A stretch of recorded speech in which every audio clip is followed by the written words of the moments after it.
menunda kehamilan tapi belum punya anak. Tergantung kebutuhan pasien tadi. Tergantung kebutuhan pasien. Ya. Banyak pasangan-pasangan baru, keluarga baru takut karena nanti jadi gemuk gitu. Kalau mau hamil jangan main-main, harus direncanakan betul. Tapi kalau main-main jangan hamil.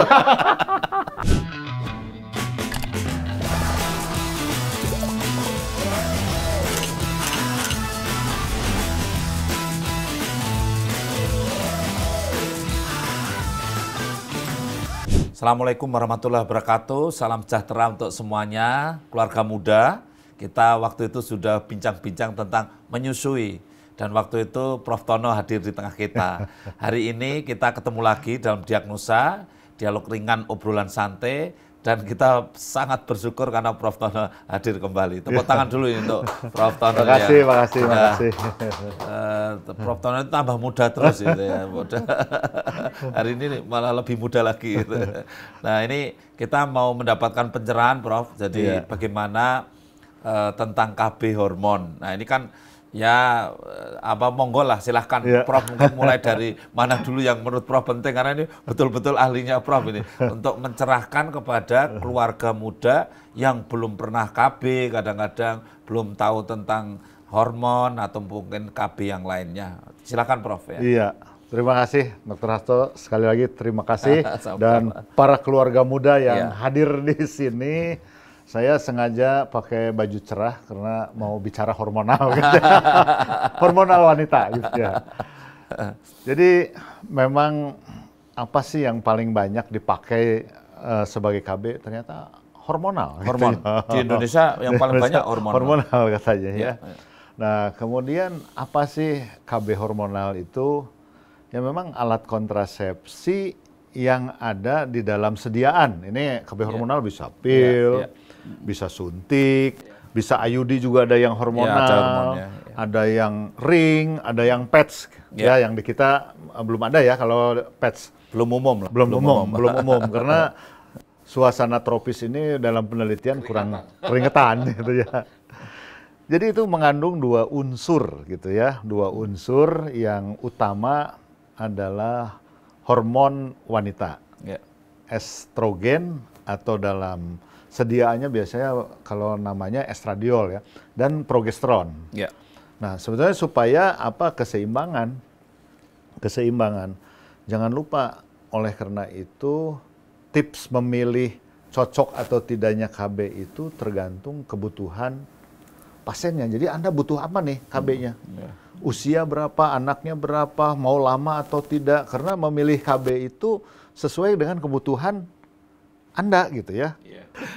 Ya Prof, jadi KB itu hormon, ada yang sediaannya macam-macam, ada pil, ada suntik, ada susu itu. Tadi Prof Tono sudah jelaskan bahwa hormonnya itu ada dua macam, satu itu estrogen itu Prof ya, kemudian yang satu itu jenis progesteron ya, atau progestagen itu. Nah ini jenis hormon. Nah sekarang gini Prof, kan banyak orang yang wah saya kalau pakai KB hormon itu takut karena nanti jadi gemuk gitu. Kalau itu kira-kira gimana itu keterangannya Prof? Jadi betul. Jadi kan ada sejarahnya nih. KB hormonal itu kan tahun 60 tuh. Saat saya lahir itu. Sejak Prof Ton lahir sudah ada KB hormonal. KB hormonal. Karena kalau misalnya KB hormonal zaman dulu itu namanya generasi pertama. Dosisnya tuh besar. Dan etinil estradiol dosisnya besar. Dosisnya tinggi ya. Jadi tadi pertanyaannya gemuk ya. Iya. Kan ada orang khawatir kalau KB gemuk. Nah, yang zaman dulu betul. Menyebabkan gemuk. Tapi yang sekarang kan sudah generasi keempat sekarang, Pak. Generasi keempat yang generasi keempat ya. Jadi justru tidak mempengaruhi berat badan. Sekarang generasi keempat. Golongannya anti mineralokortikoid gitu ya. Banyak macam-macamnya tergantung produk siapa gitu ya. Nah, itu tidak mempengaruhi berat badan. Jadi kalau Anda takut berat badannya naik, ya tidak.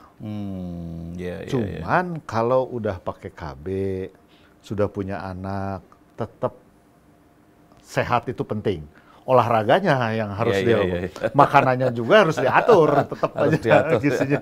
Oh, kadang-kadang nggak KB aja berat badannya naik. Udah, Prof. berat badannya naik, Jadi apalagi banyak orang apa ya? habis menikah itu kan berat badan banyak yang naik Iya. itu. Ini yang sulit itu kok saya pakai KB naik, padahal makannya tambah. Ya, makanya tambah. Hanya kebetulan dia juga pakai KB. Pakai KB. Padahal kalau nggak pakai KB naik juga. Naik dia juga itu. gitu. Karena Jadi karena itu nanti ketika Anda mau KB, Anda mau yang mana nih? Saya jerawatan, mau KB-nya dipilihkan, ada yang anti jerawat gitu ya. malah sekaligus untuk terapi itu. Terapi.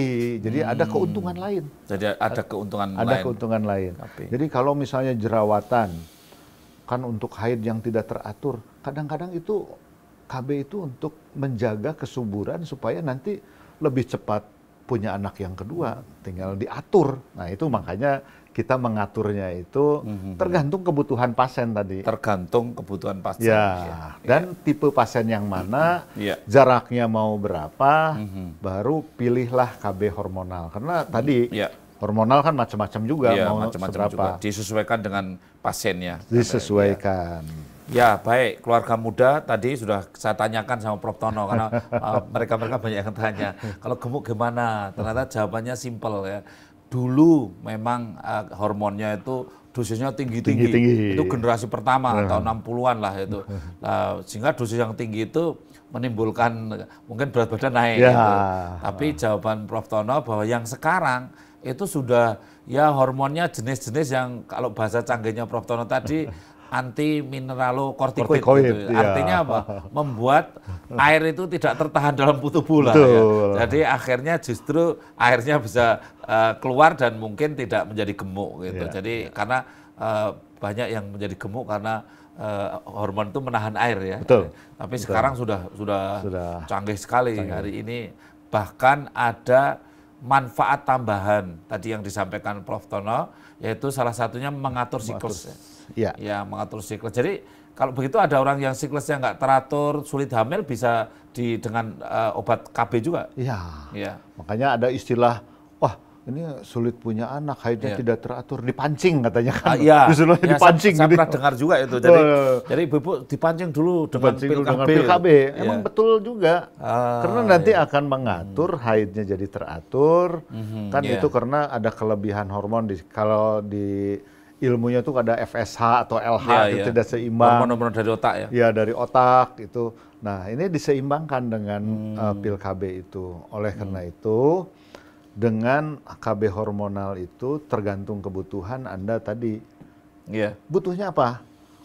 Orang yang jerawatan minum obat yang ada anti androgen kata ada yang Oh, ya iya, anti iya. androgenik. Iya, Nah, anti itu justru androgenik. mengobati jerawat. Jerawat kan nggak sembuh-sembuh. Kok saya jerawat ke dokter kulit? Sering rujuk ke kita. Oh ini hiperandrogen. Ya udah kasih pil KB saja dulu. Iya, pil KB. Yang mengandung Anti anti androgen. androgen. Oh, ini keluarga muda kan ada orang yang perempuan tapi kelebihan androgen ini. Ini coba dilihat itu kakinya bulunya mungkin panjang-panjang gitu ya. Atau perempuan tapi agak berkumis sedikit Iya, berkumis sedikit. Atau berjerawat itu karena kelebihan hormon androgen.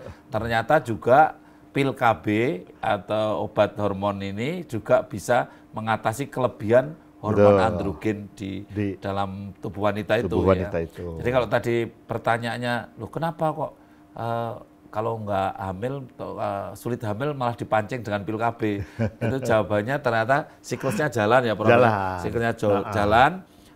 Hormon itu antara hormon yang dari otak, indung telur jalan juga. Jalan juga. Kemudian akhirnya siklus jalan dan akhirnya setelah di stop pil KB-nya jadi subur gitu ya. Jadi subur ya.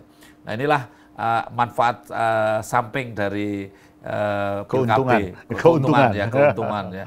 Kalau ini Prof, kan ada orang yang menstruasi itu nyeri sekali. Katanya dengan KB hormon juga bisa mengurangi. Ini ceritanya bagaimana? Betul. Jadi salah satu modalitas pengobatan nyeri haid karena endometriosis itu kan ada obat-obat baru sekarang ya. Golongan banyak obat baru. Kemudian ada suntik.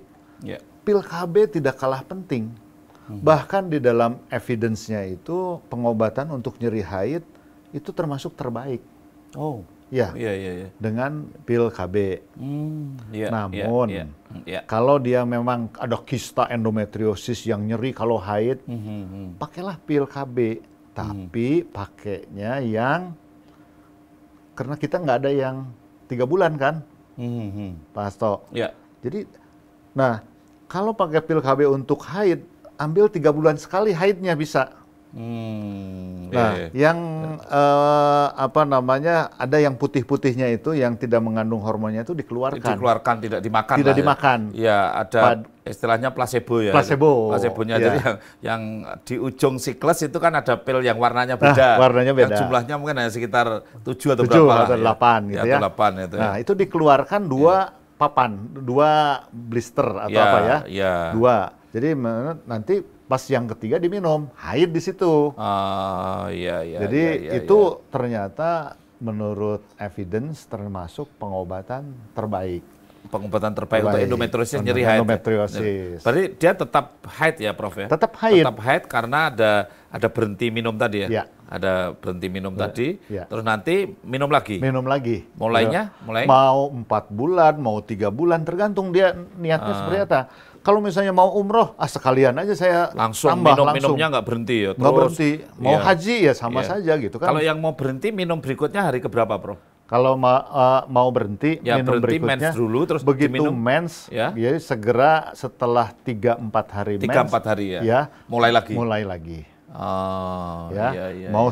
saya bosannya pengen sebulan sekali, ya tinggal sebulan lagi. Iya.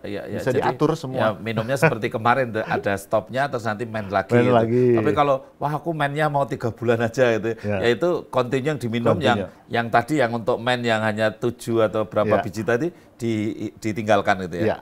Langsung minum siklus berikutnya ya. Ya, dan hormonnya itu saya dengar hanya hormon single hormon atau hanya progesteron aja atau kombinasi juga? Itu kombinasi. Oh, kombinasi. Ya. Dosisnya kecil ya? Dosisnya kecil ya. Jadi tetap ada kombinasi karena keseimbangan itu penting. Yang hanya progesteron saja atau itu biasanya untuk yang menyusui. Menyusui. Terus kemudian juga ini ada keuntungannya kalau kita pil KB untuk orang-orang yang menunda kehamilan tapi belum punya anak. Itu paling bagus karena kembali kesuburannya itu cepat. Tadi kan dikatakan kembali kesuburannya cepat. Jadi kalau dia ingin hamil jangan pakai obat KB hormonal yang return to fertility-nya agak lambat. Misalnya suntik yang 3 bulan. 3 bulan. Itu agak lambat itu. Bisa nunggu 6 bulan, 9 bulan, kadang-kadang setahun. Jadi kalau pil itu langsung. Dan angka kegagalannya kalau dia itu minumnya teratur, itu di bawah 1%, 0,3%. Jadi efektif sekali. Ya, hanya 3/1000 gitu ya. Iya. Itu kalau minumnya teratur ya. Kalau minumnya teratur. Iya. Ya, keluarga muda sudah clear ya ini ya. Kalau KB hormon menjadi gemuk tadi sudah dijelaskan, kemudian sekarang ini efek yang menguntungkan juga banyak. Kemudian yang terakhir tadi ada juga pil yang untuk akhirnya bermanfaat untuk mencegah nyeri pada saat haid. Ya. Kemudian juga ternyata sekarang juga sudah disediakan pil untuk ibu menyusui, untuk ibu menyusui. Ada mini pil, Prof. Ada mini pil yang ini disediakan untuk ibu menyusui. Memang hormonnya hormon single ya, hanya satu hormon. Kalau yang tadi yang untuk siklus dan sebagainya masih ada estrogen progesteron ya, Prof ya istilahnya. Dan ini memang untuk ibu menyusui kita hindari. Jadi saya kira banyak sekali manfaat KB hormon selain juga untuk mencegah kehamilan, tapi banyak manfaat lainnya. Ada isu gini, Prof. Wah, saya tuh katanya membuat kanker itu. Ya, jadi ini kalau menurut Prof gimana ini? Ya. Jadi memang ketika kita akan memberikan pil KB ada 2 komponen estrogen dan progesteron atau progesteron saja.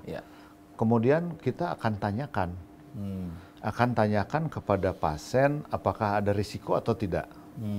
Kan resiko-resikonya tuh dia apakah ada varises atau tidak, iya, ada varises atau tidak, terus kemudian hipertensi.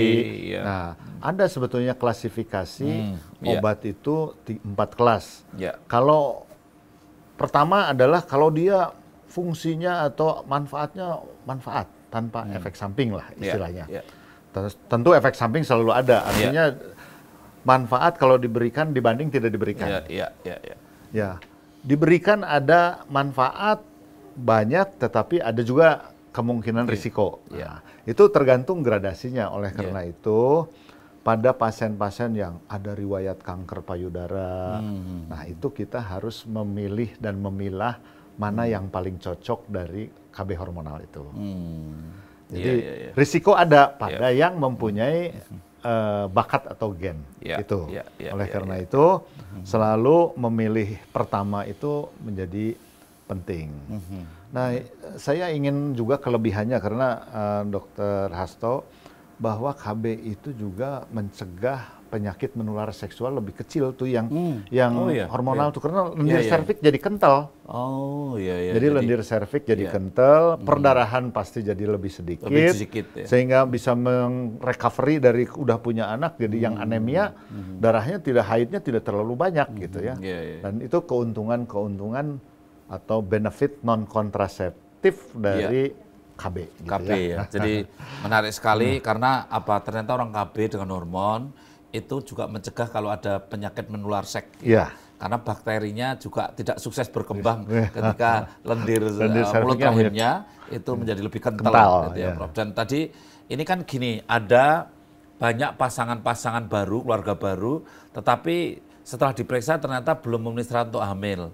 Padahal dia sudah nikah atau sudah mau nikah, diperiksa ternyata tidak memenuhi syarat karena terlalu kurus atau tadi HB-nya rendah.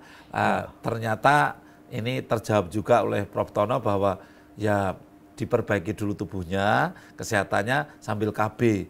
Dan KB-nya meskipun belum punya anak, tadi Prof. Tono untuk menunda kehamilan, itu belum punya anak tapi menunda kehamilan, pakai pil itu sangat bagus karena pulih suburnya akan cepat. Lebih cepat. Saya kira luar biasa tentang KB hormon sudah kita bahas panjang lebar. Mungkin masih ada lagi Prof yang mungkin Prof ingin sampaikan terkait dengan KB hormon. Mungkin ada pesan-pesan kepada keluarga muda ini. Jadi keluarga muda berencana itu indah. Jadi ketika kita berkeluarga, itu sudah didesain dari mulai kita akan punya anak, hamil, punya anak siapa yang mengasuh, gizinya bagaimana, kemudian kalau dia bekerja bagaimana manajemen pemberian nutrisi di awal, itu harus betul-betul direncanakan.